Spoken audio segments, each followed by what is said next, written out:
ఈరోజు ఆచార్య సద్బోధనలో సత్యాసత్యాలు వ్యామోహ వైరాగ్యాలు తెలుసుకుందాం.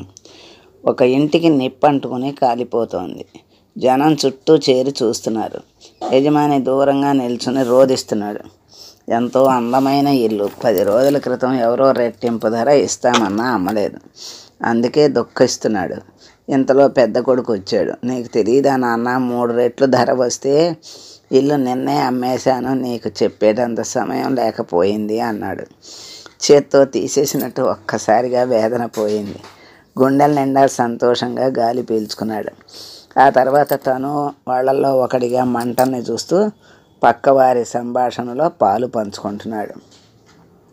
అదే ఇల్లు, అవే మంటలు. క్షణం క్రితం వరకు ఉన్న అటాచ్మెంట్ పోయింది. ఇప్పుడు నిజం చెప్పాలంటే కాస్త ఆనందిస్తున్నాడు కూడా. ఇంతలో రెండో కొడుకు వచ్చాడు. నువ్వు సంతకం పెట్టకుండా అమ్మకం ఎలా పూర్తి అవుతుంది నాన్న, ఆ మాత్రం తెలియదా అన్నాడు. అంతే, తిరిగి దుఃఖం చుట్టుముట్టింది. ఈ లోపల మూడో కొడుకు వచ్చి మాట మీద నిలబడే నిజాయితీ గల మనిషి అయినా మాటతోనే అమ్మకం జరిగిపోయిందన్నాడు. సగం డబ్బు చెల్లించేశాడు కూడా అన్నాడు. తిరిగి సంతోషం పెనవేసుకుంది. నిజానికి ఏమీ మారలేదు. ఇది నాది అనుకున్నప్పుడు దుఃఖం వస్తుంది, కాదు అనుకున్నప్పుడు ఆనందం వస్తుంది. వ్యామోహ వైరాగ్యాలు అనేవి మనలోని అంతర్గత భావనలు. రెండింటినీ సరిగ్గా స్వీకరించగలిగినప్పుడే సత్యదర్శనం. అదే అమృతత్వం. వ్యామోహమే మృత్యువు.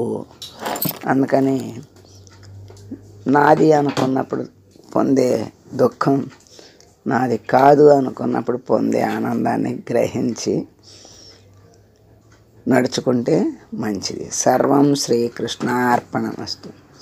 లోకా సమస్తా సుఖినో భవంతు.